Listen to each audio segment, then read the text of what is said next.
Hi, friends. Thanks for joining me. I appreciate all of the comments, the liking, the sharing, and I'm excited to see that I got up to 35,000 views and 81 very faithful followers. So I am thrilled and I look forward to seeing who else is drawn in. Hopefully, I can be a source of help, encouragement, support, and today I want to talk about spring and renewing your mind. So, today is the first day of spring, and I am thrilled. I can't tell you how much I dislike winter. It's cold and gloomy. Snow is fun, but as an adult, you don't get to play in the snow as much as you did as a kid. And you still have to go to work. So, as a kid, snow is great. As an adult, I don't know. It's not as fun, right? But it does keep things dormant and it helps plants to rest. And then in comes spring, where we have to pull up weeds, prepare soil, fertilize everything, if we hope to have beautiful flowers around us. And I feel that when recovering from trauma and PTSD, the same is true. You go through a season that's very dark and cold, and maybe you're even burrowed into your house, sleeping a lot, less active, less engaged with people around you. But then the season changes and it becomes time to let new growth in, new life in, time to let beauty in. But it doesn't just happen. You have to be intentional. And today I want to talk about an intentional tool that could help you. It's called neuro-linguistic programming, and I'm a major fan of it because I have seen the results for myself in how it has changed my habit.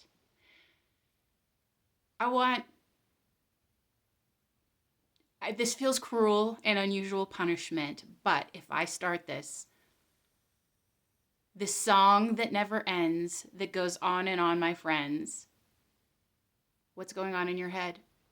Do some people start singing it, not knowing what it was, and they'll keep on singing it forever just because it is a song that never ends? What just happened? Are you still singing the song in your head? I am. And why is that? Because your brain knows that song. And once you start hearing it, it goes straight to singing it over and over and over. And you're even like, why would she do that to me? Why would she introduce the song that never ends? That goes on, my friends. How do I stop this? Well, how do you stop it? You think about something else. So, I want you to imagine, what's your favorite song right now? What are the words to that favorite song? Can you sing that in your head? A little bit tricky, maybe hard, right? But focus. Who's that artist? What's that high note? What's that bass that you hear, the rhythm? Imagine it. Think about it. Are you hearing the song? That is an example of neuro-linguistic programming. Our brains are kind of lazy. And really, when we approach a situation where a decision is needed, where we have to process what's going on around us, our brain goes straight to the usual path. If you were in a harmful environment for a long period of time where you experienced verbal cruelty, perhaps you experienced physical aggression, perhaps other things, your brain might automatically go towards, okay, this person seems upset with me. That means they're going to be cruel and mean. Oh my gosh, how do I get away from this place? What do I need to do?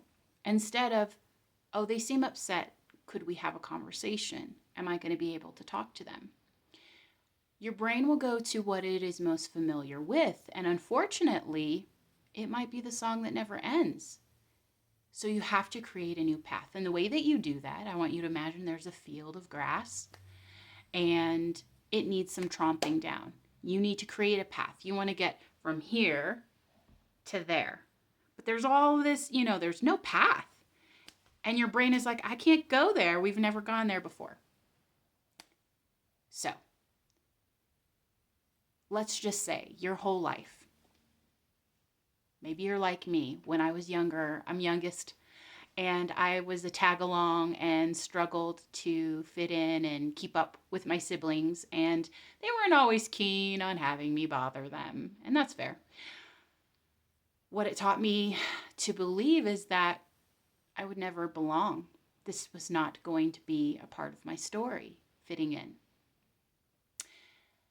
But one of the things that I started doing is saying, no, I do belong. In fact, I belong and I help others belong. When I got out of the hard relationship, one of the beliefs that I had accepted from years of learned behavior was that the aggressive, forceful person had the right to make me do what they want, to control me, to take away my voice and my choice.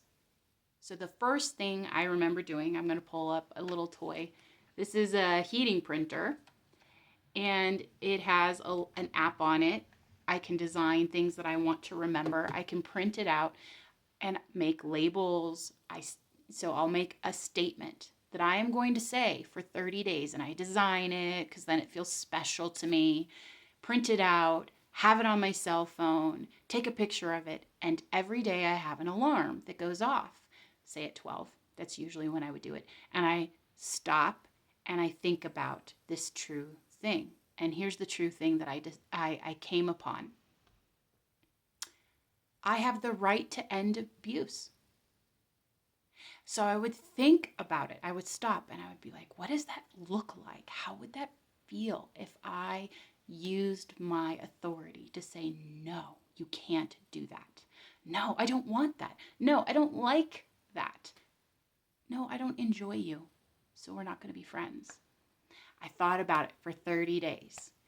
Around day 28, a person who was already in my life through some social circles had been really forceful, pushy, and trying to be a close friend of mine. But everything in my gut said this person is not safe and they're going to hurt you, emotionally speaking. And they reach out to me and with just tons of texts, and I'm overwhelmed. And I was just like, oh my gosh, what do I do with this person? And then my alarm on my phone went off to meditate on, you have the authority to end the harm that others cause you. And I was like, yeah, I do. Okay. And then I was like, oh, I actually think I know what this means now. Instead of I have the authority to tell someone in the midst of them harming me to stop, what it actually means is I have the right to trust my gut and say, you don't even need to be in my life in order for something wrong to happen. And so I reached out to this person who had been a bit of a pain and said, I wish you well in your walk. I wish you well in your life, but I am not going to be your friend. And they proceeded to gaslight me and say, oh, I see you are shy. It takes you time to get to know people. I'm so glad we have this time to get to know each other. And I said, no, I think you are not understanding me, by the way, on purpose. I do not want to be friends with you. I hope you have a good and happy life, but we are not going to be friends. And then I clicked send, and I was like, oh my gosh, I did it. Like, I told someone no. I told them, I'm not going to be your friend. This is over a year ago, by the way. It felt amazing. I did something I couldn't imagine myself doing 30 days ago because I had known this person and been around them for something like 3 or 4 months. And I felt constant constantly anxious around them. They had characteristics that reminded me of people who had really hurt me. And all of the evidence I was seeing was saying, this is a person who will cause you harm. But I didn't say, go away, person. I don't want to be your friend.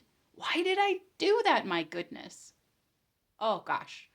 But I did finally, and I did at last. And I did because I had been changing my habit of thinking that I had a choice and I could use it.